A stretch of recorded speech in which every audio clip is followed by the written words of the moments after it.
Oke teman-teman, di video kali ini saya akan bahas lagi tentang aplikasi Singa.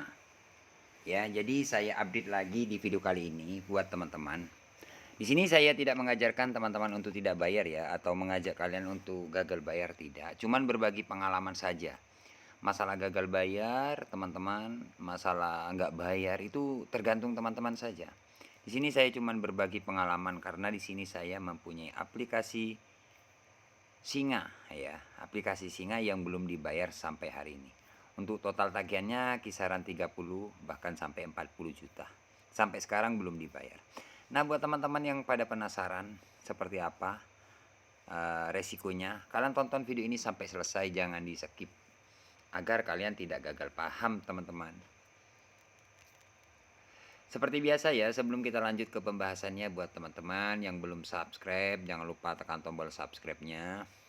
Dan buat teman-teman yang sudah subscribe ke channel ini, saya ucapkan banyak-banyak terima kasih karena telah mendukung channel ini. Oke teman-teman, tanpa lama-lama langsung saja kita bahas ya. Jadi simak video ini sampai selesai. Ya, nanti gagal paham teman-teman. Untuk aplikasi Singa sudah saya buka. Nah, ini sudah saya buka ya teman-teman. Biar teman-teman pada tahu nih, ya kan. Nah, ini biar kalian semuanya pada lihat kan. Biar nggak bertanya-tanya nanti dikirain hoax kan. Ini berbagi pengalaman ya, pengalaman tentang gagal bayar, pengalaman dari subscriber juga. Soalnya setiap hari kan banyak yang sharing sama saya, itu banyak ya kan. Yang bertanya-tanya, berbagi pengalaman juga seperti itu. Oke. Nah, di sini teman-teman ada jatuh tempo kan. Nah, ini untuk pembayaran pertama atau cicilan yang pertama itu 12 juta sekian-sekian. Jadi 12 juta keterlambatan ini 45 hari. Teman-teman bisa lihat nih, 45 hari kan terlambat, hampir 2 bulan tidak dibayar. Cicilan yang pertama. Dan yang kedua, 12 juta sekian-sekian terlambat sama 45 hari, ya kan?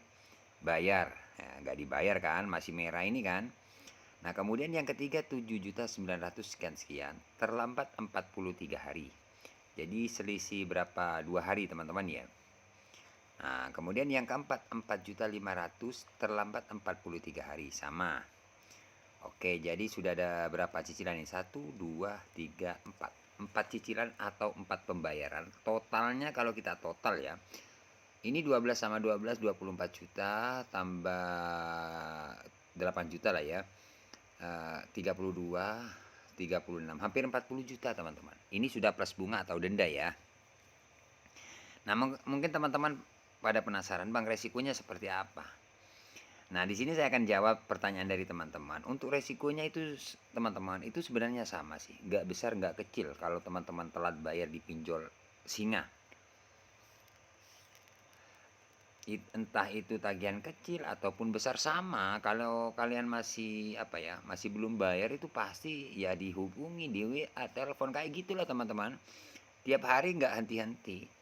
Ya, jadi dihubungi di WA, di telepon, bahkan di teror. Itu yang bikin teman-teman panik gitu loh. Ya. Jadi sejauh ini untuk keterlambatan di aplikasi Singa ini aman. Yang pertama, aman dari apa, Bang? Aman dari sebar data. Data disalahgunakan enggak ya. Dihubungi kontak-kontak darurat atau di luar kontak darurat enggak. Tapi kalau kontak darurat pasti dihubungi kalau teman-teman telat bayar. Contohnya seperti ini. Ini dihubungi kontak darurat atau kondar itu dihubungi. Tapi kalau di luar kondar enggak. Jadi aman ya. Artinya enggak disebar data teman-teman. Misalkan teman-teman telat bayar 1 hari atau 1 minggu, tiba-tiba ada yang ngecat, kalau Anda masih belum bayar hari ini, terpaksa kami sebar data Anda karena data Anda lengkap di sini. Ya, saya hubungi teman-teman terdekat Anda. Nah, misalkan teman-teman dapat WA yang seperti itu, dapat email, chat, telepon, kalian nggak usah takut.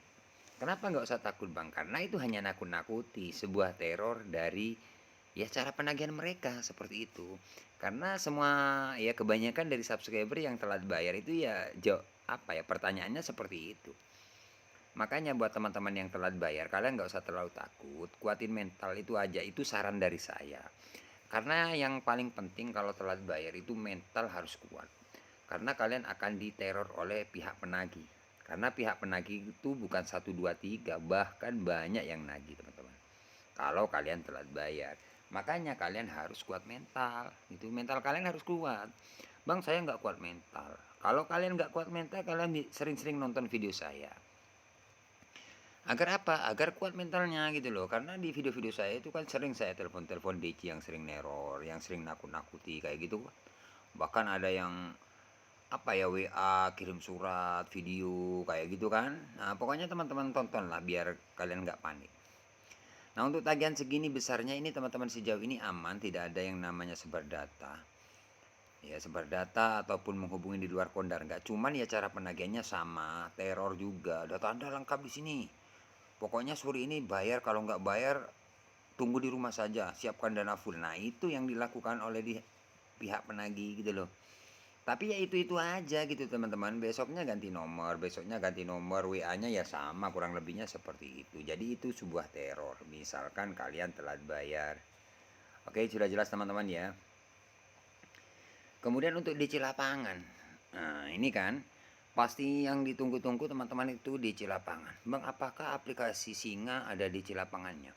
Kalau dari saya pribadi ya, kalau saya dari pribadi, sejauh ini masih belum ada sih. Tapi waktu telah 2 minggu, 3 minggu, bahkan 1 bulan, itu sering dapat WA katanya DC mau datang. Siapkan dana fullnya seperti itu. Kirim foto, kirim video, bahkan kirim surat kayak gitu kan lewat WA. Tapi nyatanya nggak datang-datang. Kalau saya kemarin kan sering dapat WA kayak gitu, ya. Hari ini tim kolektor mau jemput dana ke rumah Anda, siapkan dana full. Saya telepon nggak aktif teman-teman. Bahkan saya kerjain, iya Pak, Bapak posisi mana? Ya, jam berapa Bapak ke rumah? Kayak gitu kan. Bahkan DC-nya itu marah. Anda sudah niat gak bayar. Nah kayak gitu teman-teman. Padahal kita kan merespon dengan baik. Artinya apa? Artinya ya ditakut-takuti, diteror gitu loh dengan cara-cara seperti itu. Makanya banyak teman-teman subscriber yang telat bayar itu panik dan ketakutan. Takut apa? Takut didatangi DC, padahal itu DC itu nakut-nakuti aja gitu loh. Jadi untuk sejauh pengalaman saya untuk gagal bayar di aplikasi Singa sejauh ini aman sih, nggak ada DC-nya. Ya mungkin ya resiko terberatnya kalau nggak bayar itu by checking mungkin, tapi kalau saya pribadi nggak pernah ngecek teman-teman. Kalau teman-teman penasaran bisa cek kalian ke bank, misalkan kalian sudah lewat 3 bulan atau 4 bulan bisa dicek ke bank. Nanti kalau teman-teman kena BI checking atau blacklist kelihatan data kalian kena BI checking seperti itu ya. Jadi untuk aplikasi Singa sejauh ini aman, tidak ada yang namanya sebar data atau DC lapangan. Cuman teror ya sama setiap hari dadur-dadur aja. Kalau saya memang nggak pernah panik, akhirnya ya saya teleponin DC-DC yang sering nakut-nakuti. Bahkan dia yang takut gitu teman-teman. Bahkan DC-nya yang panik kalau saya yang diteror gitu. Kenapa? Karena saya nggak pernah takut gitu. Bahkan saya kerjain kalau dia teror saya seperti itu ya. Jadi seperti itulah teman-teman ya, sejauh keterlambatan ini aman, tidak ada yang datang ke rumah ataupun sebar data. Oke, terima kasih, semoga video ini bermanfaat. Jangan lupa like, komen, dan subscribe. Tunggu video-video update yang terbaru dari channel Markas Pinjol.